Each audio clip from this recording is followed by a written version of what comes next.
Hello, hello, hello, and welcome to this edition of the Jolly Heretic. Now, imagine how awful it would be if one of your children said to you, Mum or Dad, I'm left-wing. I mean, imagine how earth-shattering it would be, not least because being left-wing in the current world is associated with making maladaptive choices, such as deliberately resigning from the gene pool, and indeed deliberately doing everything to subvert the good of your own group. So wouldn't it be terrible to discover that your child was left-wing? How can you avoid this happening? How can you raise a child to be based rather than to be left-wing? This is what I want to look at in this video today. But before I do that, could you please subscribe? Could you subscribe on YouTube and click that like button and leave a comment? It really helps if you do that. And you can subscribe on my Substack. That's thejollyheretic.com, where I put all of the most based videos, stuff I daren't put here, in-person interviews, movies, all kinds of stuff. And where, if you like what I do, you can support me for the cost of as little as a pint of beer a month. But please do subscribe. Now, Plato basically said that you should raise children in a reasonably strict way.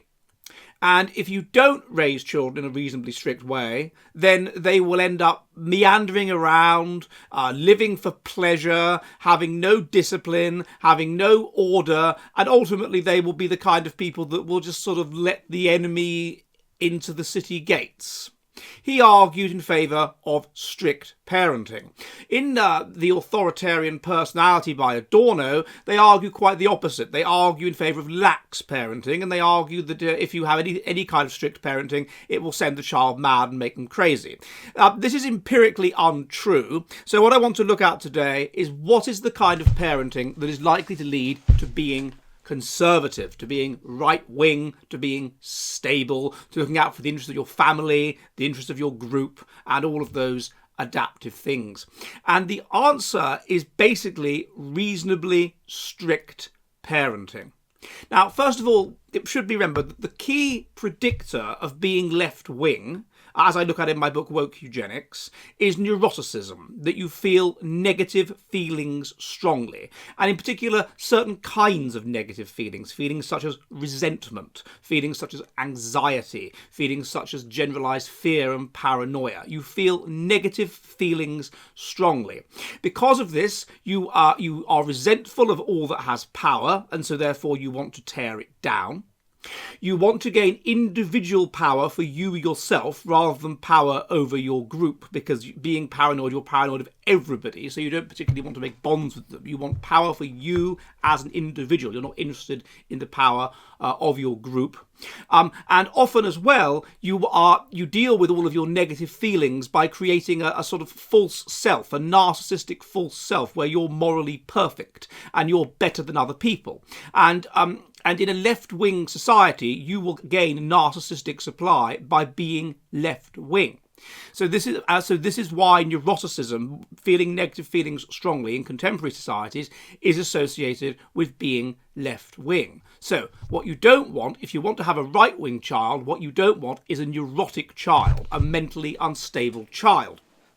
Now, there is a strong degree to which your political orientation is genetic, and part of the reason for that is that there is a strong heritability simply to neuroticism of about 0.6, and neuroticism is very much the key factor within certain nuances of the kind of person that politically you're going to be. So the heritability, let's say 60%, that still means there's 40% of a child's future political orientation that is going to be a matter of environment, things like intelligence, but also things like personality. So then you have to ask yourself, what is the kind of environment that creates a neurotic personality, and what is the kind of environment that creates a mentally stable personality? Well, I looked at this in my article in Medical Hypotheses many years ago, and it's with Guy Madison, Spare the Rod and Spoil the Group's Cultural Fitness, Conditions Under Which Corporal Punishment Leads to Detrimental and Beneficial Outcomes.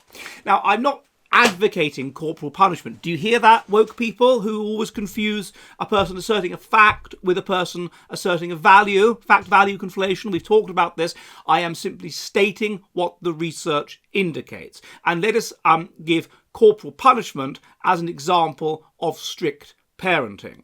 They have done longitudinal studies, many longitudinal studies, and in what we do here, we control for the genetics of the parents, because obviously mentally unstable parents are more likely to just hit and beat and whatever their kids.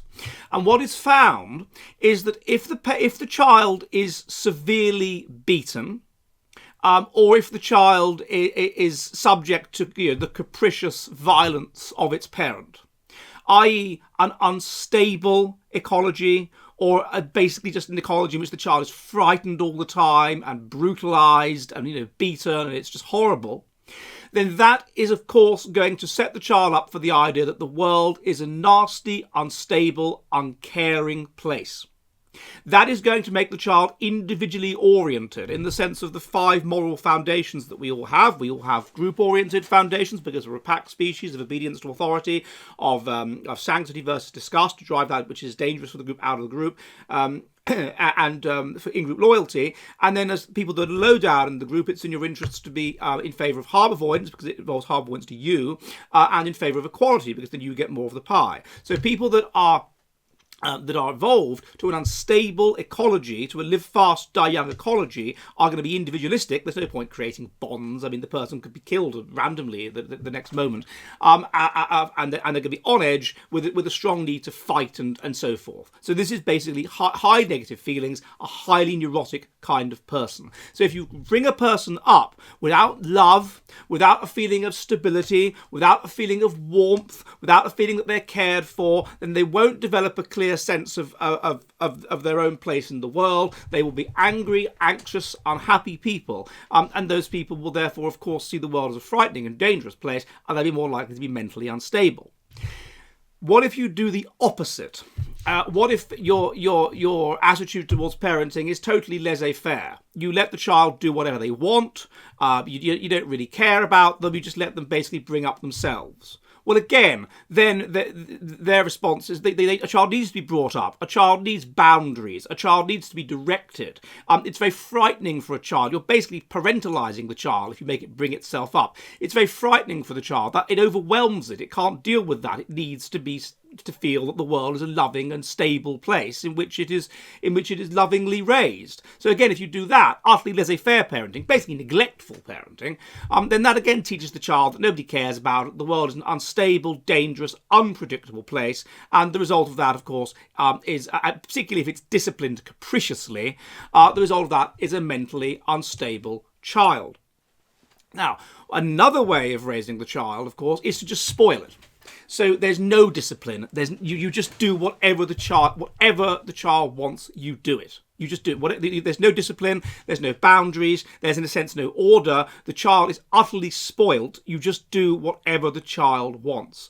This also seems to manifest so an absolute lack of, so not neglectful. I mean, you're looking after it and whatever, but an absolute lack of discipline.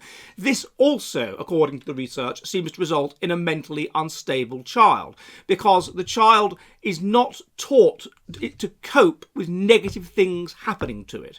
It doesn't develop coping mechanisms to deal with negative things, with being stood up to, with someone being nasty to it. You've cosseted it all its life. Nothing bad has ever happened to it. Ever. And so it's not taught to deal with the harshness of the world. And so therefore, when it comes to breaking away from you and actually dealing with the harshness of the world, it can't deal with it. You have basically literally brought up a narcissist who thinks it's perfect and thinks it's wonderful and utterly entitled, and simply can't cope with all of the bad things that will happen to it, because you can't protect it forever.